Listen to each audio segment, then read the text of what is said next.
Hello there. Welcome to your program, Security Reports, where we'll get you informed, educated, and even updated on security issues as they happen around you. I remain yours and only Ernest Enuneku. We are in Lagos State. We're in Lagos State. As you can see, this is one of the most busy areas in Lagos State. And today our focus is majorly on security on our roads, safety on traffic.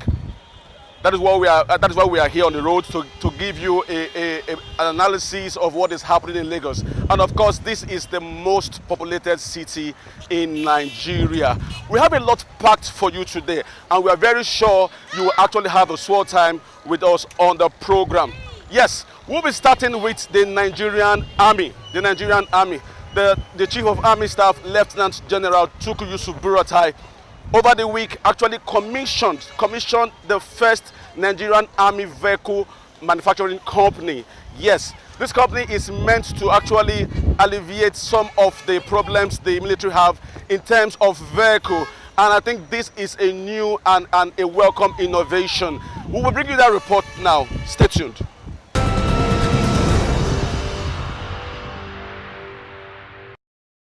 The Nigerian Army, under the leadership of the Chief of Army Staff, Lieutenant General Tukur Yusuf Buratai, has once again shown its commitment towards making Nigerian Army self-reliant, especially as it concerns mobility of officers and soldiers and equipment for the discharge of their constitutional responsibility of protecting the territorial integrity and internal security of Nigeria. Following some of the challenges faced by the Army in the fight against insurgency in the Northeast and various internal security operations nationwide, which sometimes are made more difficult because of bad roads or in some cases no road at all due to bad terrain, and the need to institutionalize advanced technology as part of its maintenance culture, the Nigerian Army has converted its central workshop in Rigachikun, Kaduna State, to the Nigerian Army Vehicle Manufacturing Company and was officially commissioned by the Chief of Army Staff, Lieutenant General Tukur Yusuf Buratai. The Nigerian Army Vehicle Manufacturing Company, which was established in November 2018, is headed by the Managing Director, Chief Executive Officer, Major General Victor Ezugu, and was given a short-term mandate of refurbishing majority of the heavy-duty and light vehicles of the Nigerian Army loitering all over the country. First, we are to refurbish up to 100 different categories of vehicles for the Nigerian Army. These vehicles we already have in the country that require facelift. That is what the Chief of Army Staff has asked us to do, and today it is going to commission the efforts of this company within 2 months to achieve this directive. We have achieved over 65% of these 100 vehicles mandates. As you can see on the board, we have 18 Toyota Buffalo ready. The ambulances are 5, the Land Cruiser Mobile Workshop are 2, the rest are shown on the screen. This is 100% achieved. We have the balance of 65, the ongoing work which we are going to see in our production lines today. Those ones to make up the 75% will be ready next week. Okay. We have employed 7 automobile engineers as consultants. These are Nigerians. The oldest among them is 30, and they are burning with desire to help their country to achieve what the Nigerian Vehicle Manufacturing Company will achieve. And the Chief of Army Staff will see them today, and they're working very hard. They've done the prototype, which will be unveiled today, and production line for our light infantry vehicle will start on Monday. We have achieved at least employed over 80 direct labor artisans from Luton, Zaria, and Kaduna. We have our facilities going on in Gwagwalada, in Kaduna here, and in Lagos. And in the next 1 month or so, this number of artisans employed by this company will reach a mark of 150, because we have so much to do and we need a lot of hands to do it. Part of the milestone is for us to commence the process of production of prototype, which I said earlier on will commence on Monday. The NAV is based on 70% local content and 30% foreign content. We have a lot of resources in the country, so we are going to harness all that we have to be able to achieve this. And this is a vehicle that can be only and proudly called Made in Nigeria vehicle. The event, which was attended by many dignitaries, features facility tour of Nigerian Army Vehicle Manufacturing Company production line that includes Mark V production line, B vehicle assembling plants, fitter machine plants, engine overhaul shop, engine testing bay, fabrication, painting and spray shop, as well as foundry and mental smith shop. General Buratai, after the tour of the facilities, commissioned some of the recently refurbished heavy-duty and light vehicle, which will boost the efforts of the Nigerian Army in ensuring the safety of all Nigerians. He further highlighted the benefit of the company to the Nigerian Army and the economy of the country. It's going to transform the way we operate, it's going to transform the way we train, it's going to transform the way we procure our equipment to make us more efficient, it's going to further change our requirements in terms of our ability to maintain our vehicles on our own. We're going to produce our own spares. We're going to ensure that the maintenance of this equipment are done within the shortest possible time, because we have all the skills, we have the expertise, we have the parts that can easily be fabricated here and used. So it's a game changer. It's something that we've long, for it to come into fruition. That's the concept of establishing the Defense Industries Corporation of Nigeria. But along the line, we couldn't get it, properly in place. But this our efforts is going to do a lot in impacting on the economy of the country. It's going to impact also on the capacity building, and as well as collaboration with other industries, motor manufacturing, even some small-scale industries within the country, which will help us. And very importantly also, as I mentioned during my remarks, we have a lot of indigents here who are beneficiaries of this facility through the employment of the locals and the local artisans, which is also going to improve their skills. And the labor market is quite wide. They may not only be used here, they can be used elsewhere as well. So it's another way of also we see in the nearest future impacting on the economy of the country through foreign exchange inflow, because we intend in the nearest future, as I mentioned, to get our products outside Nigeria, and it's a place where we can impact on our neighbors, on our other friends that will be interested in our products here. Highlight of the ceremony was a display of the functionality of the just refurbished vehicle, which to many will greatly help in the fight against insurgency and terrorism in the northeast and other parts of the country. Ernest Enuneku, Kaduna State.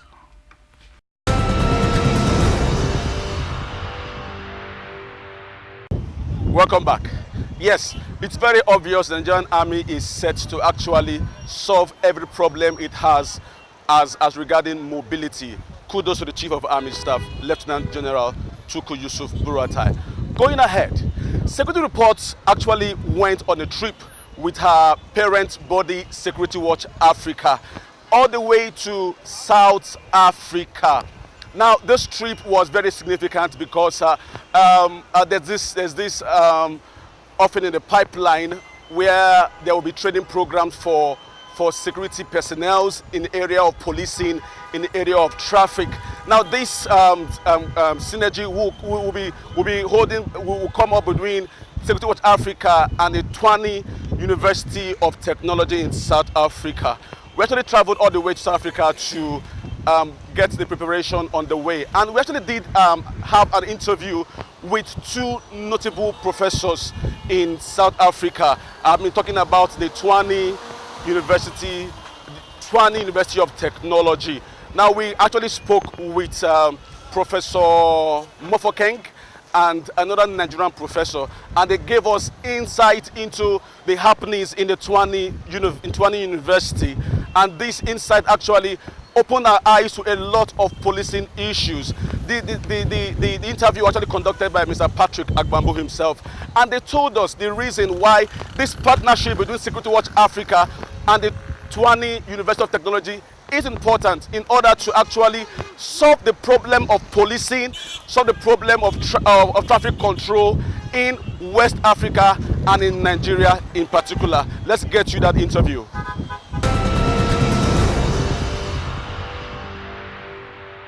Let me start with you as the head of the department. What do you think, or how do you think Africa, in a nutshell, can improve in terms of security and policing?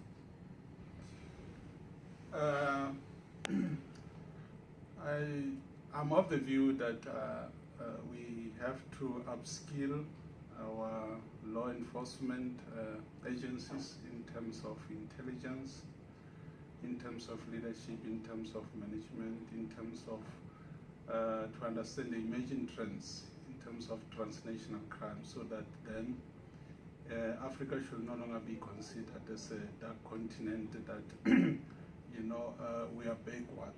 But in terms of whatever that is happening in the Western countries, we are also able to be up with the game in terms of policing and other related security issues. All right. Yeah. You have been here giving out knowledge to thousands of students here in South Africa, coming from a West Africa background. Would you say that security and policing that you see here in South Africa, there are ways that those in West Africa can copy some of these things and improve in their security? Definitely. Thank you. Definitely, knowledge is universal. Nobody can claim to know everything. We, like the Bible says, we know in part and we prophesy in part. You cannot know everything. Definitely, there are things to learn from South Africa that can be taken to West of Africa as well. Actually, the challenge in Africa in terms of policing is, in summary, is we are reactive in nature rather than proactive. If we can be more proactive, we will go a long way to reduce the challenge that we have. Like Professor Mofokeng alluded to, we need to upskill our people. This is 21st century. We cannot be using traditional policing at this stage. Otherwise, criminals are taking over. Thank you. Now he said something, being proactive. I know that you have thousands of students from Southern Africa, outside Africa, even outside Africa, some Chinese, and all over the world sitting under your tutelage and under. But it's the way you think that this culture of proactiveness can be imbibed into the students that can help them help their society. You mean the culture of? Yeah, being proactive. Yes. Well, with time, I'm of the view that can be possible. So we have to inform the organizational culture, within law enforcement. Then we have to address those structures that are in place to be able to bring meaningful reforms, so that then the mindset, and that you can also, target the young cohorts that normally join law enforcement with long-term strategic objectives, to be able to inform the strategic, of the organization, the operational plans, and all those things. So It is something that will take time, but that is doable, especially if we get a commitment of senior management within, those organizational structures in any country. Okay. I'll still remain with you. In your department, what do you teach the students? Well, we don't only give students knowledge, but we also assist them with the tools in terms of how can they be able to implement the knowledge that they have gained through tutorials. So we've got what we called WIL, Work Integrated Learning, where cohorts are imparted with knowledge, but we also allow them to go in the work environment where they will see how the practical aspect is been done. So with us as a Department of Safety and Security, and then our role in terms of how we are going to, outroll or maybe then reach out to the rest of Africa is to see how we can work in collaboration with the law enforcement. That we bring knowledge, we bring part of the theory, and then we now collaborate with them how their delegates can be able to take from what we have offered, as well as how they can implement in their unique working environment. Okay. Now, let me come to you here. You had taken a lot of students, both undergraduate, postgraduate students, through a lot of knowledge and given processes. What do you think makes somebody qualified security experts?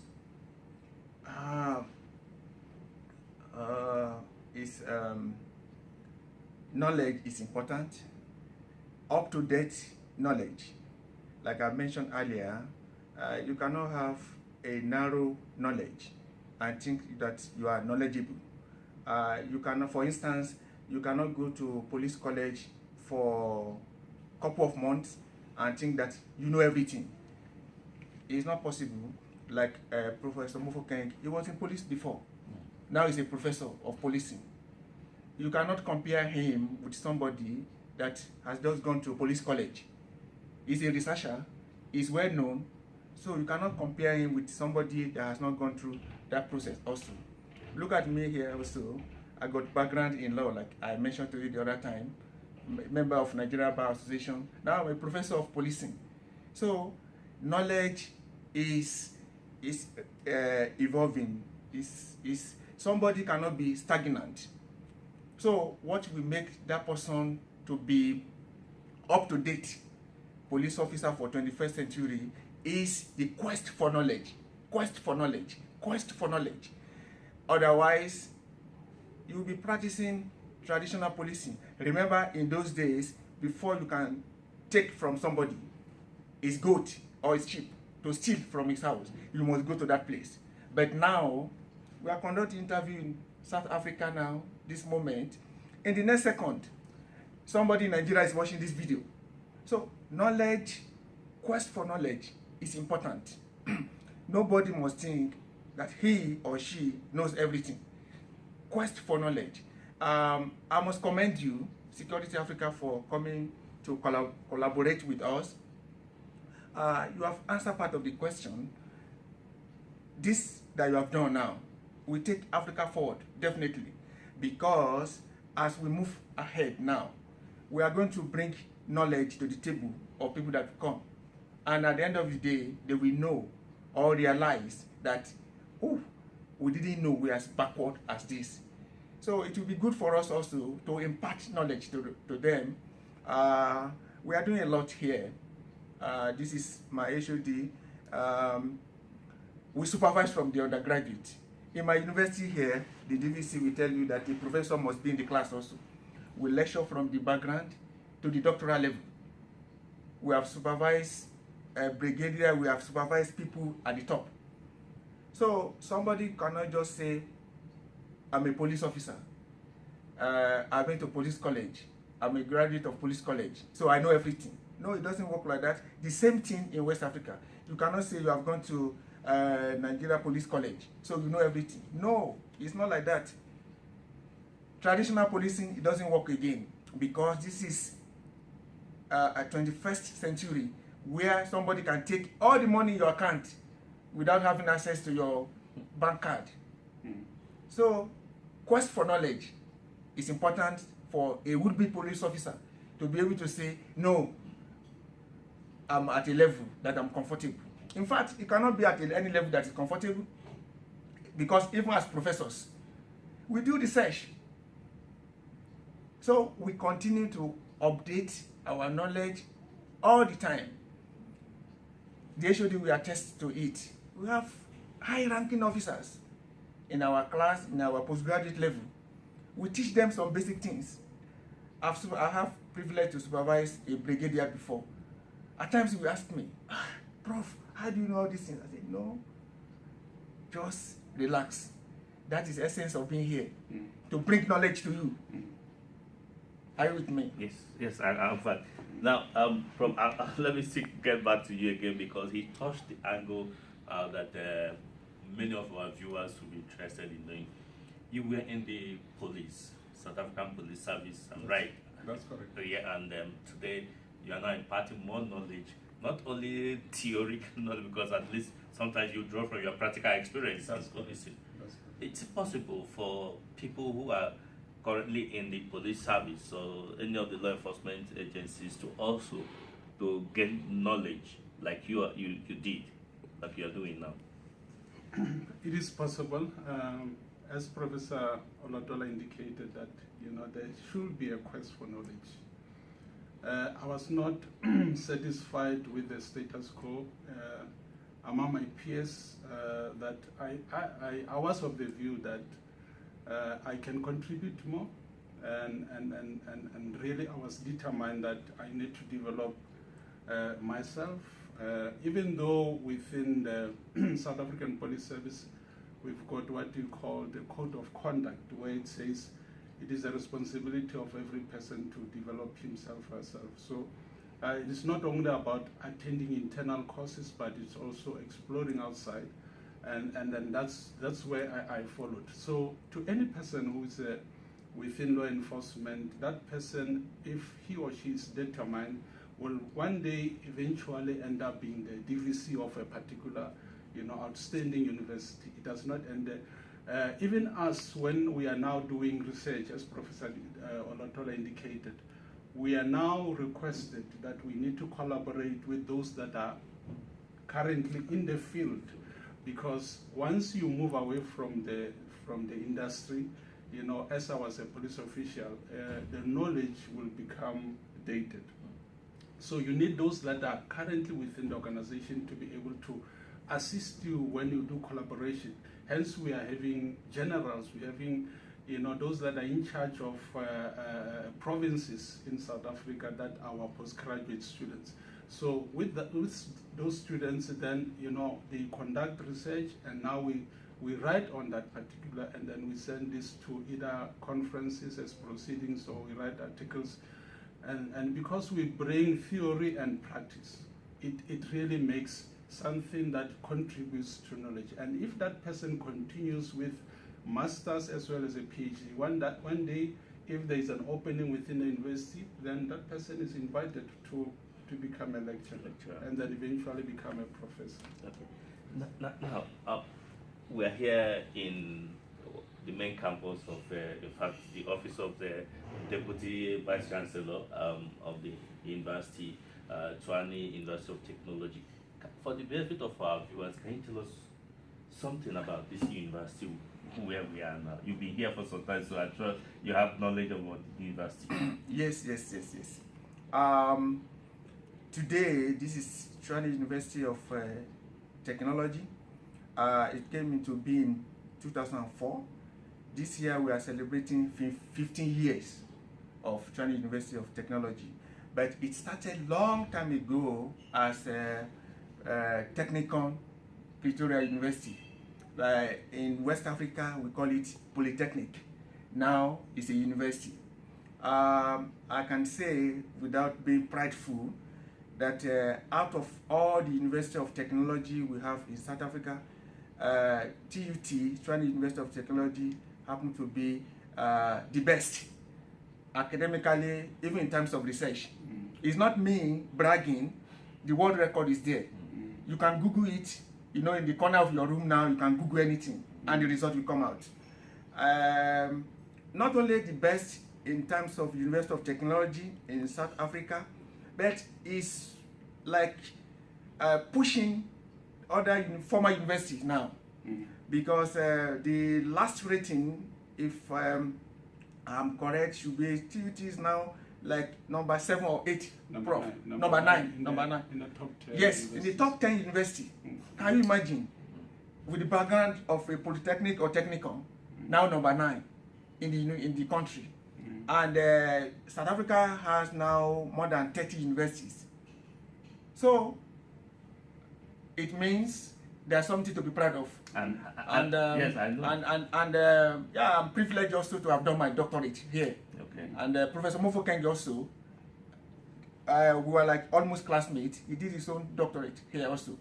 And you asked me, so you have given me the opportunity to brag a little more about Tshwane University of Technology.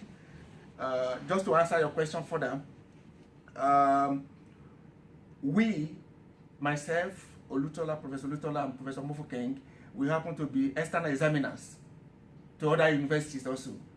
When they see our name, nobody challenge anything. They know that these are knowledgeable people. So I don't know whether I've answered your question. Yes, you Not to have. take all the You have. time. I think in addition, Okay. let's talk about for your department. Yes. I may not be correct, but I want to find out what is the population in terms of your students. We are around 3,500. Okay. And then the total population of the entire university is around 60,000.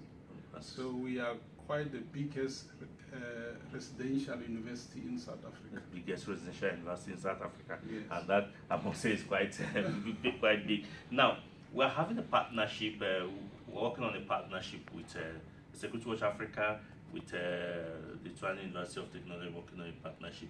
Can you tell our people watching us, what do you think? What is the partnership? What do you want to do to the public with those who are interested to be part of this knowledge that you want to give out? Well, we are really fortunate to partner with Security Watch Africa, and then knowing that you are going to take our brand into the rest of Africa and then be able to inform them what is it that we are offering. And as Professor Olutola indicated, that really to be in the international ranking, to be number 9 amongst our peers in South Africa, it means that there's something good that we are doing, both in terms of the qualifications we are offering as well as the research. So whoever that we are going to come across in terms of the courses, whether it might be short courses or as well as diploma courses, then we're going to bring a quality on the table. So we're going to bring something that will transform the person that will be able to interact with us.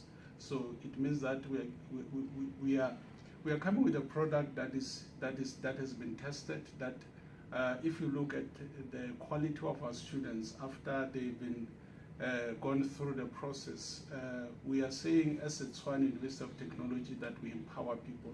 So we are bringing development, we are bringing empowerment, we are bringing the skills that will be able to bring performance as well as service delivery to whoever will come through us.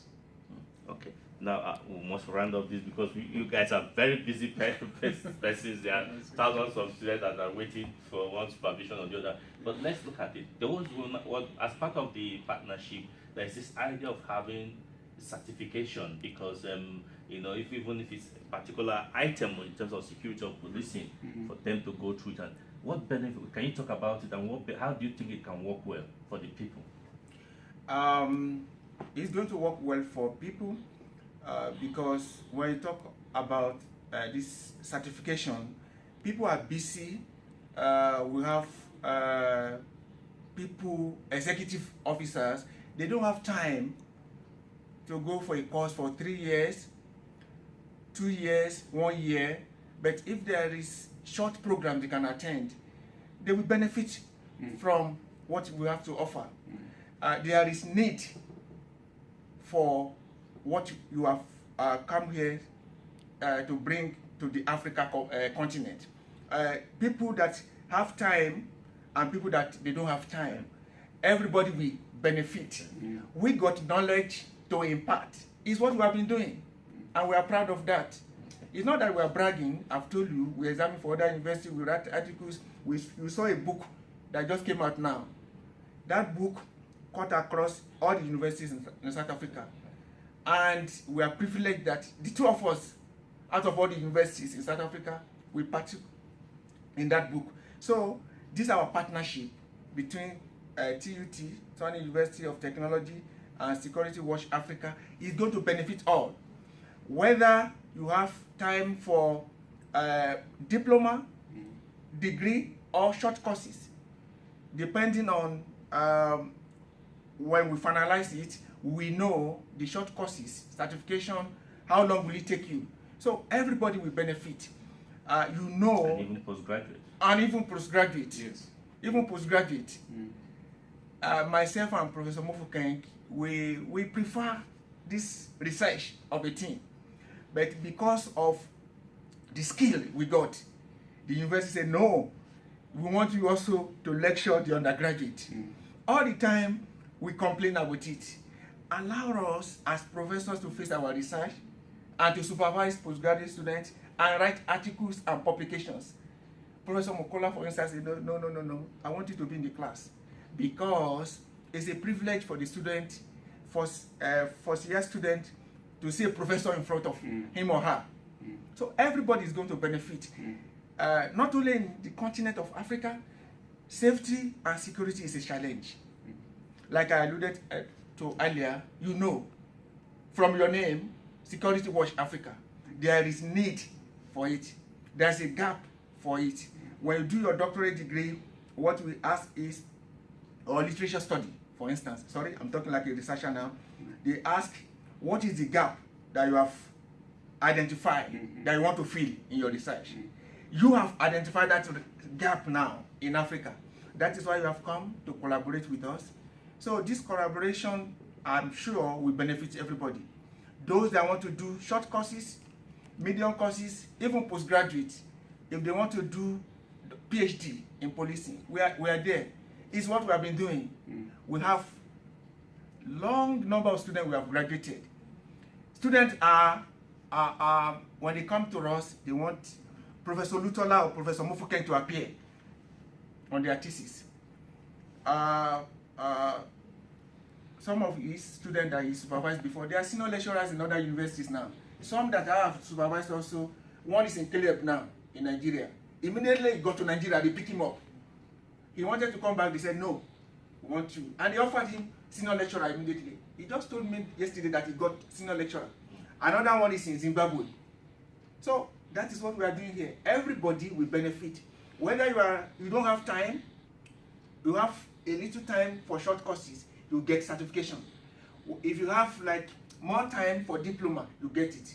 You have longer time for degree, you get it. You want to go to the highest level, PhD, masters, we are here. On that note, I want to say thank you very much, Professor, for being with you. I feel like a professor myself, sitting in between professors.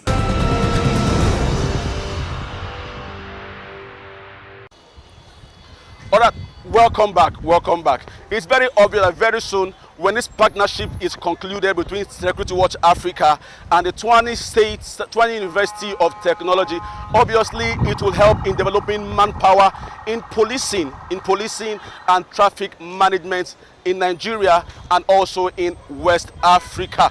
Yes, indeed, we also spoke with the Deputy Vice Chancellor of the Tshwane University of Technology. I'm talking about Professor Stanley Mokola. He was so excited about this partnership, and indeed he actually gave us a kudos, and with every confidence that this partnership will indeed work. We also spoke with the Dean of the Faculty of Humanities, and they all spoke well and are all excited about this partnership that will actually develop manpower in terms of policing and in terms of traffic management in Nigeria and indeed West Africa. Thank you very much for the opportunity, and to our colleagues from Nigeria, it is really an honor for us, like the Dean says, that you were able to choose us and look at TUT as a possible partner. In fact, I can share with you that now we are fully out this time of the year to really get partners who are local. We just came with the Dean from Mozambique not long ago. Just now in April, we'll be heading to Ethiopia, just to really make sure that now we get partners closer home, which is an African continent. So you are coming here for us really serious honor and a big honor for us. And we hope we are going to achieve a lot for African continent and make sure that now Africa is not the same. So we really want to wish the team from the Faculty of Humanities well in trying to make sure that now this collaboration, this partnership is a success. Thank you very much. It's a pleasure. This is my cousin. We are looking forward to have a relationship with your organization, Patrick. We have said, we talked, and we really think that this is a very important initiative.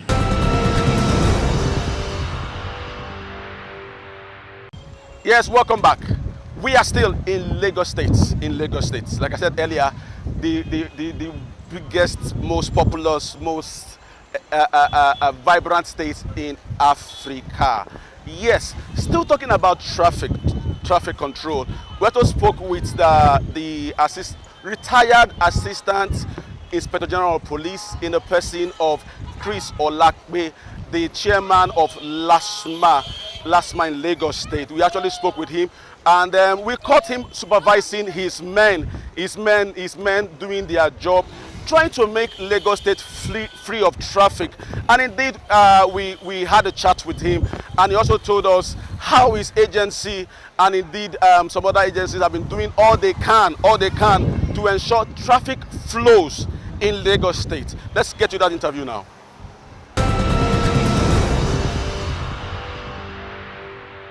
We are here in Maryland interchange, where there's a lot of traffic activity. We are talking traffic today. People have said that Lagos State traffic situation is incurable, is out of this world. How have you been able to manage the traffic situation in Lagos State? First of all, let me take you up on the issue of traffic being incurable. Don't forget that Lagos plays a very serious economic role as the nerve center for both oil and gas activities and for export and import activities, playing host to two ports. We have the Tinkan Island port, we have the Apapa Wharf port, then we have all the tank farms also located within the same axis where import and export of oil and gas is going on. And so Lagos, whether we like it or not, becomes a hub of industrial and commercial activities. And for that reason, government of Lagos has been able to put in place a traffic management agency following the growth and development of commercial activities and social activities in Lagos. You will recall also that the Tinubu administration, in addressing these issues, set up the Lagos Traffic Management Authority in the year 2000. And from year to year, it has been increasing in both dexterity and population to the extent that we have close to 4,500 LASMA agents on 475 roads in Lagos. The influx, you won't believe it, we have close to 92,000 vehicles coming per diem into Lagos, in and out, like that every time. So the influx is very heavy. But that notwithstanding, our men are on top of and about to ensure that traffic keeps on going. And they are doing their best. Now, when you talk about traffic in Lagos, many people quickly will say, remember traffic in like cities like New York, like Johannesburg in South Africa, New York in the United States of America, some other high, densely populated cities here. But in this situation, you have an arrangement where you have technology helping to manage. LASMA, how are you working towards involving or use of technology in traffic management? Yes, that's very, very important observation. That's why, for the first time in the history and analysis of transport management in Nigeria, Lagos has come up with a transport policy. That transport policy encompasses the use of technology and intermodal transportation, which will include road transportation, sea transportation, and rail transportation to curb the excesses. And don't forget also, as one of the first and brightest cities, we have what we call the rapid bus transit. That's BRT, bus rapid transit BRT. So that BRT is to encourage Lagosians to drop their car and take jolly ride to their offices in very convenient and air-conditioned and suitable buses, and that is ongoing.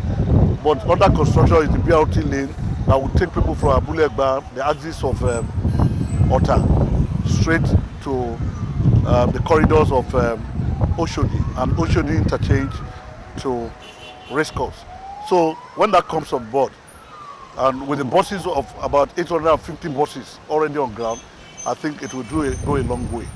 And more than ever before, the administration of Lagos State today, after Akin Umeambode, is looking at bringing in ferry services. Now they have been able to build areas of convenience for ferry transportation in Oworoshoki, in Ikorodu, and anytime from now, the first stream of boats, ferry, will start plying from Ikorodu to Lagos, from Oworoshoki to Lagos, from Apapa to Lagos, from Mile 2 to Lagos, so that much dependence won't be on road transportation anymore. It will ease road transportation. Now, because when we talk about road transportation and the traffic management in Lagos State, sometimes it's also when the roads are congested, you have this what they call the traffic robbers who snatch people's bags and properties from their vehicles.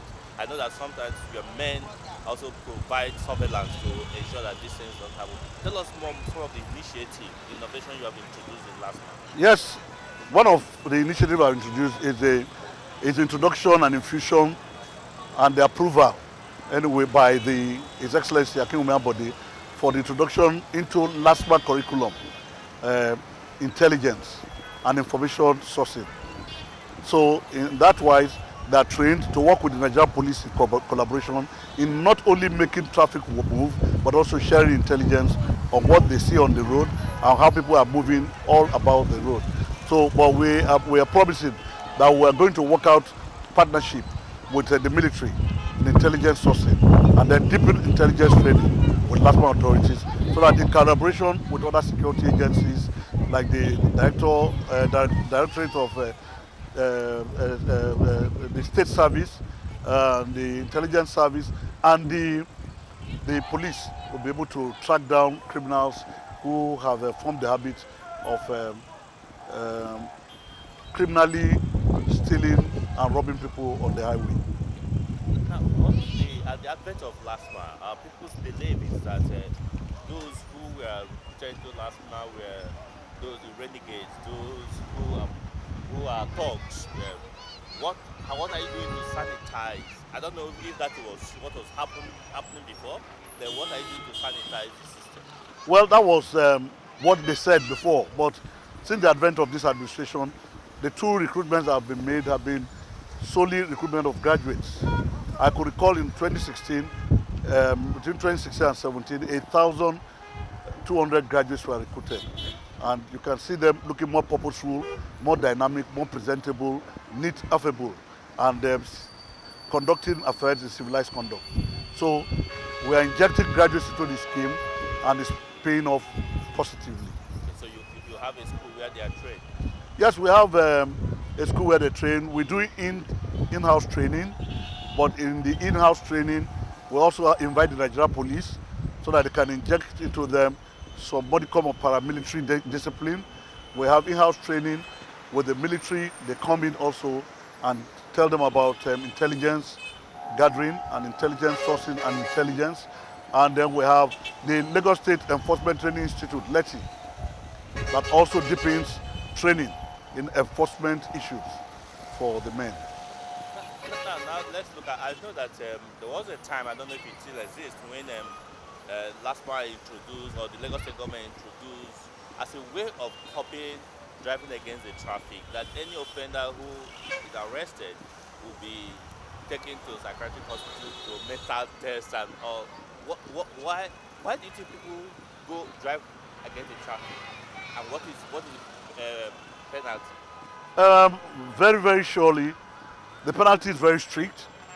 And one penalty, which is a very, very great deterrent, is anyone that drives against the flow of traffic will be tested in the mental capacity. One, then two, that vehicle will be forfeited to government forever. I don't think any punishment is greater than that. That today you are driving your car, tomorrow is forfeited to government. So I want to use this opportunity to inform members of the public that they should know that that law is enforced, and we are not going to spare any effort to ensure that anyone driving against one way, either with motorcycles or with vehicle, whatever make, will forfeit such vehicles to government, and that is the law itself. Okay. But when we look at traffic situation, you were in the Nigerian police. You rose to the rank of an assistant inspector general of police.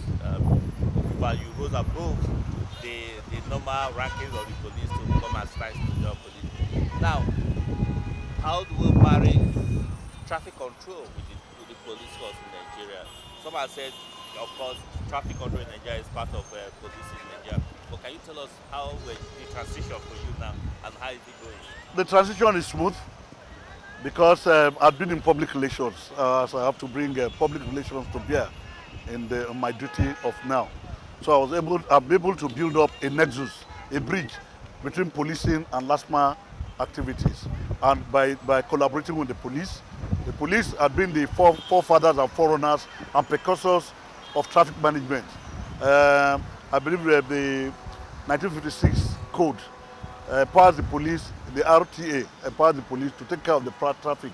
But because of the complexity of Lagos, and Lagos forming up its own agency, there is need to deepen collaboration between the police and the LASMA in Lagos. So that's what we are doing.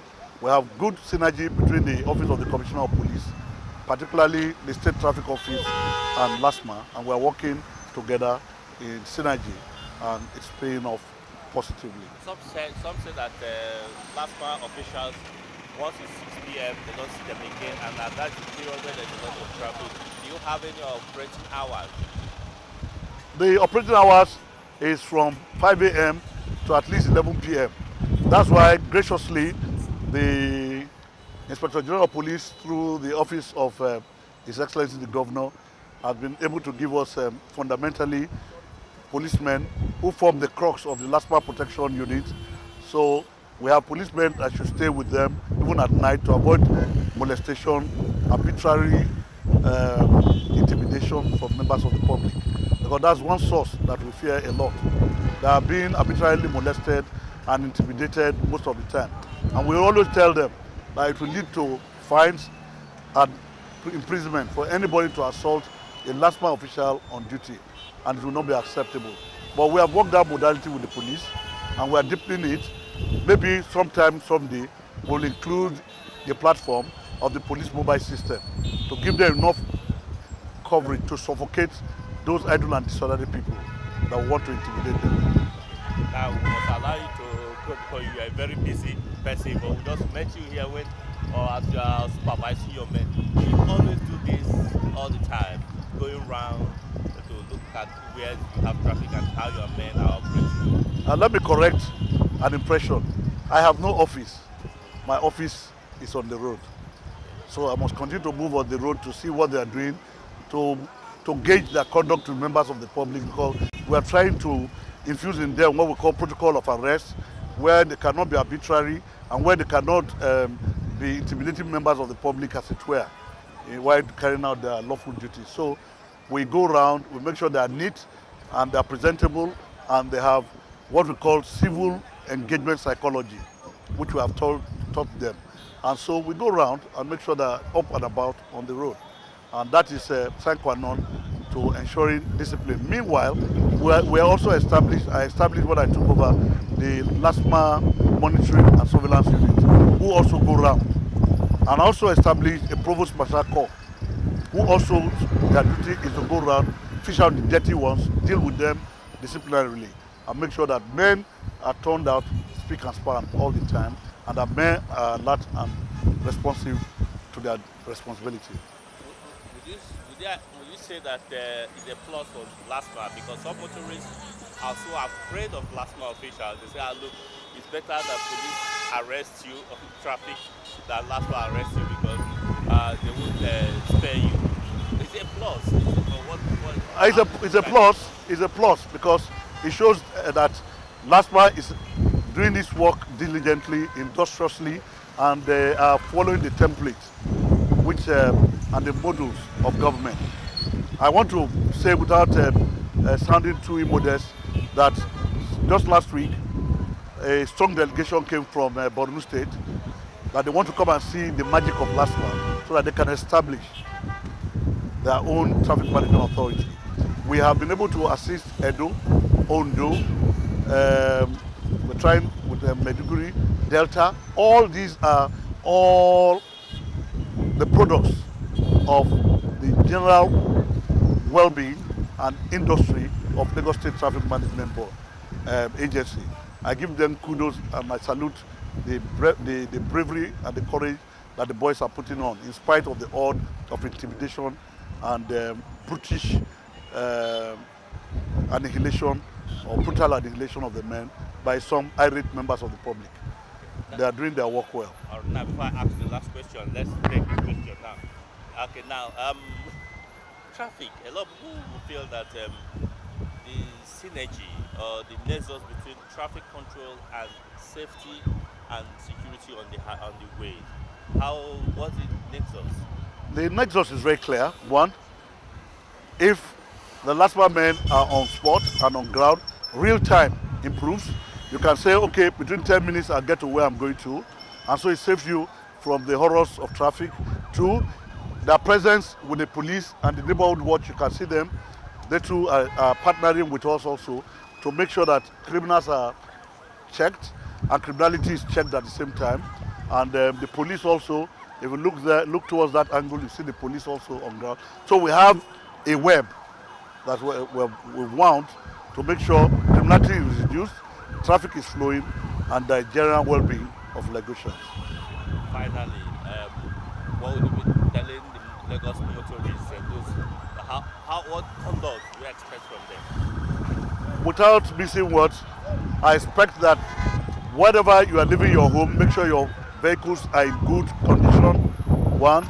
Two, when you mount your vehicles, you must be conscientious to note, look at your wings all the time. Make sure your driving mirrors are okay. Make sure that you are on your seat belt, because your seat belt is your safety device, so that if there is accident, you are safe. And also, when you are driving, you will ensure that you don't drive to kill, you drive to stay alive. If you drink, don't drive. If you drive, don't drink. Yeah, I still find out, but there's one more question I want to ask. It's LASMA, is it a revenue generating organization or just a service to the people? Because some people say that LASMA is quick to charge people and collect money. Can you clear this? Well, LASMA is not ipso sensu revenue generating. It is to provide service, and it is to build up consciously elements of traffic regulation in the minds of people, to make sure people conduct themselves and conduct affairs of driving within real time and within the modicum of the law. So revenue is just by the way, but what we do is to make sure we are able to build up a culture of regulation among traffic users.